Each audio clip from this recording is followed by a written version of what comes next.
Hey, what's up? It's Chuck from the band Simple Plan, and today I'll be chatting with Milky. It's amazing to be back. We're so happy. The last time was 2019 on Good Things Festival, so it's really, really great to come back and finally be playing shows again in Australia. The pandemic made it a bit long, so we really missed it. And I think that the show on this tour is just really, really fun. There's tons of energy on stage. We're having so much fun. It's so great for us to be back. We've been waiting to come back to Australia for a really long time, so I think you can feel it on stage when you watch us play. We're just really happy to be here again. The connection with the crowd is incredible here. The shows are some of the biggest shows we've played in a long time, so I think we get some extra excitement out of that. It's so cool to play these huge rooms and to see how many people care about the band here. It's really amazing. That's a really, really tough thing that we have to do now with the set list. It's been really challenging. We want to play every song that everybody wants to hear. We have 6 albums. There's some songs that we have to play. There's just no way around it. So it is tricky, and there's a lot of conversations.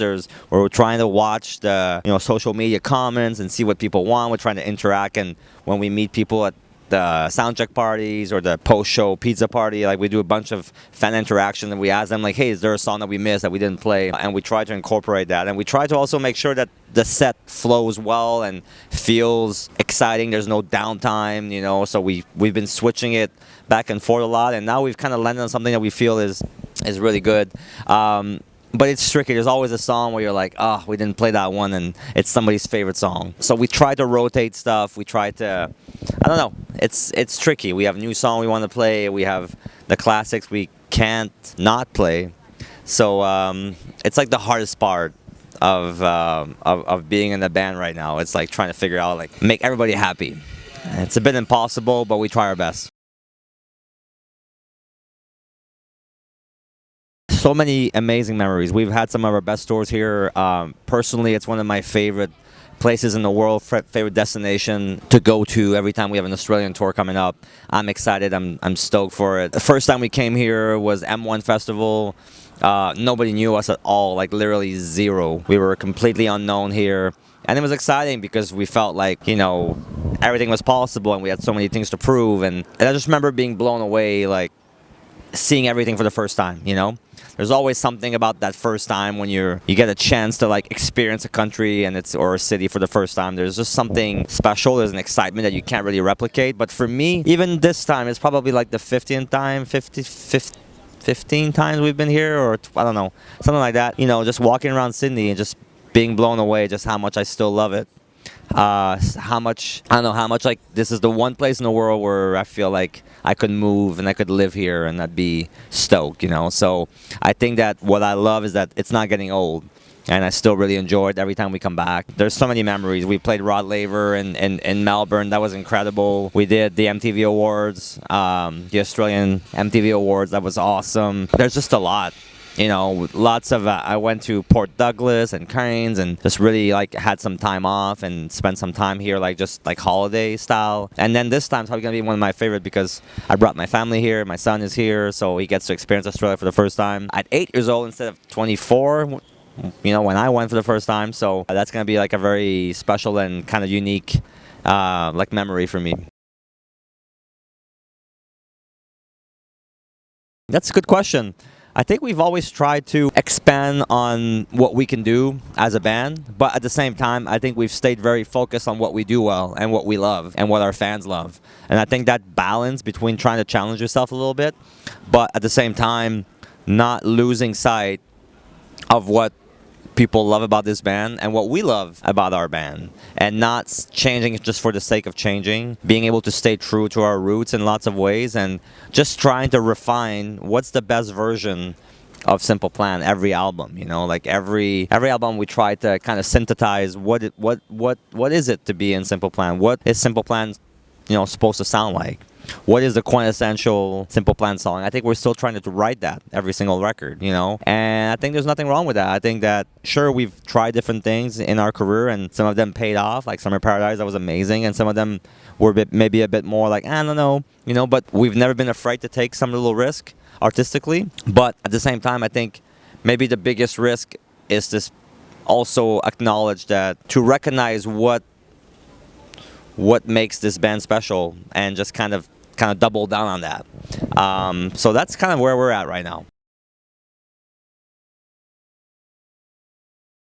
I think it's majorly important. We grew up in the MTV era where music videos were huge, and I think it really shaped how much we love certain bands, because they had amazing visuals, they had really, really cool concepts and music videos and merchandise and all that. And I think a band, it's like everything matters, from the smallest details to the album covers to the music videos to like the photo shoots. Like everything does matter, and like there is something that when you see it, you know that fits with Simple Plan. And when you stop and you sit down and you think of ideas, like you gotta dig until you find something that feels fresh and special. It's something that we haven't done before, but that also feels familiar and feels like it fits. And that sort of that balance between the two is where I think the good ideas are, and that's what we try to do. And with every album cover, we try to have fun and have just kind of put the band in cool little scenarios. I think that's part of the fun for me. It's like being artistic, trying to come up with like a vision, trying to come up with a cool concept that people will like. It's really a really cool part of, one of my favorite part of being a band. We also invest a lot of energy and time into like the social media content and the ideas, and I think that's like, we used to have like DVDs and stuff, like kind of behind the scenes stuff, and now the platform has changed, but it's the same idea. It's giving people a little bit of a glimpse of what it's like to be in this band, to be on the road with us, of who we are, our personalities and everything. And I think that makes a huge difference, to be passionate about that and to put out as much content as we are. I think that's a really great way to connect with the fans and to reconnect with old fans that maybe are not following us actively anymore. Then we pop up on their feed and like, oh my God, this band is still around. Holy shit, yeah, I'm going to follow them now. And they become fans again. And it's been really fun for us to do that.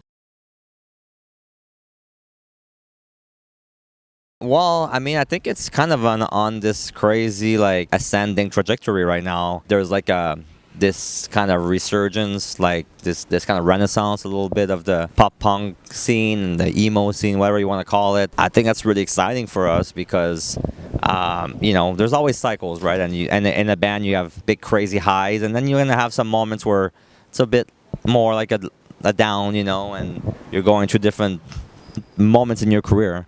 And I think now we're beginning this a bit of a new era where people are like excited about this kind of music again. They're nostalgic about their teenage years and the bands that were instrumental in those years and that mattered to them and that connected with them at that time. And now maybe they're 25, 30, 35, and they want to hear that music again. They want to come to the show again. They want to go back to a time, maybe like a simpler time where life was a bit more, maybe less complicated. I'm not sure what it is, but there is something about the music that you love when you were a teenager.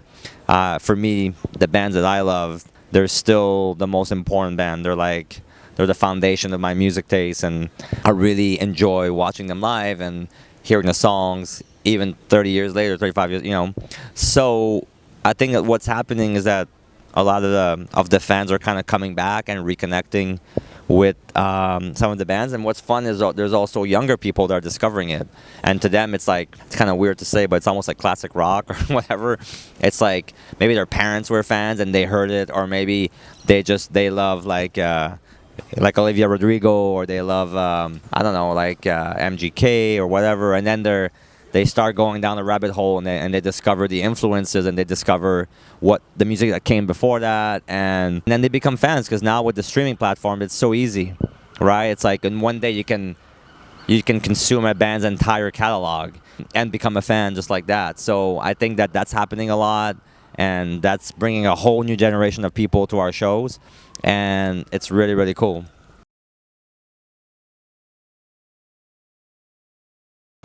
Well, I think it's hard to narrow down necessarily like in a few minutes, but there's definitely the first and second record were like when you first come out as a band, like when you're brand new. There's obviously there's a buzz about that, and people in general, but especially in the music industry, there's something about new acts, new bands that are just coming out. There's when it feels really fresh and really exciting.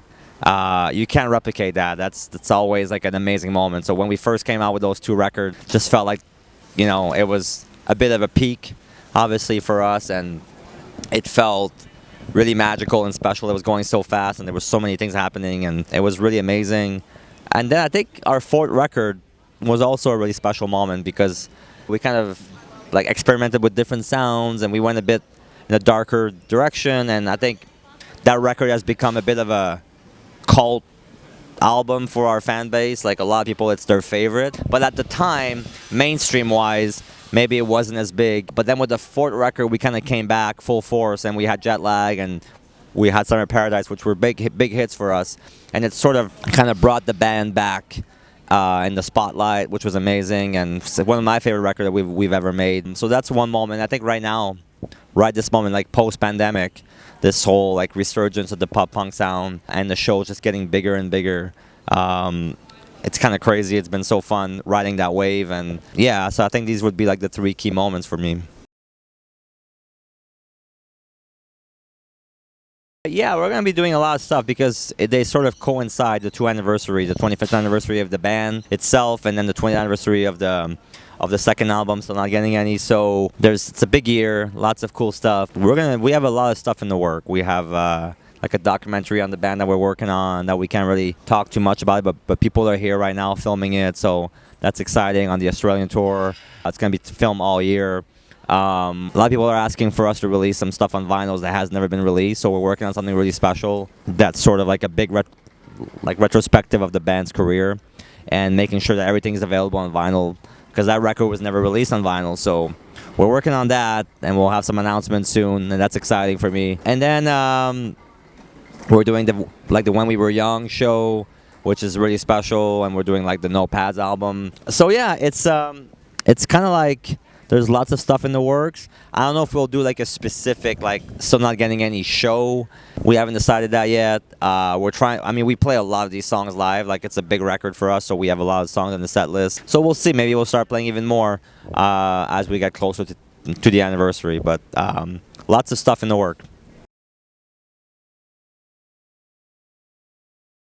I think that's what the coolest thing about this band right now is. Like I think we're very proud of our past and our legacy, and that's very exciting. But at the same time, I think what's even more important is that we feel like the band has never been better than right now. We feel like we're in a really, really special moment, and honestly, we're even more excited about our future than we are about the past. So it's kind of a cool moment. For us, we want to keep playing. We want to keep playing shows. We want to keep touring. There's no hiatus in sight, or there's no farewell tour.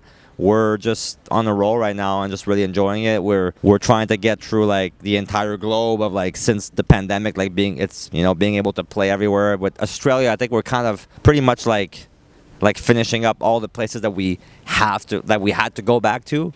And then from there, I'm not sure, more tours, maybe new music. We don't know how we're going to release new music. Is it going to be an album, or is it going to be just new songs or EPs or whatever? We're not sure. I think maybe more new music more often could be a way to go, because albums take us a long time to make. So we're kind of discussing all that, but definitely a big emphasis on playing live and traveling the world and keep doing what we do, and no intention of stopping or taking any breaks, Let's go.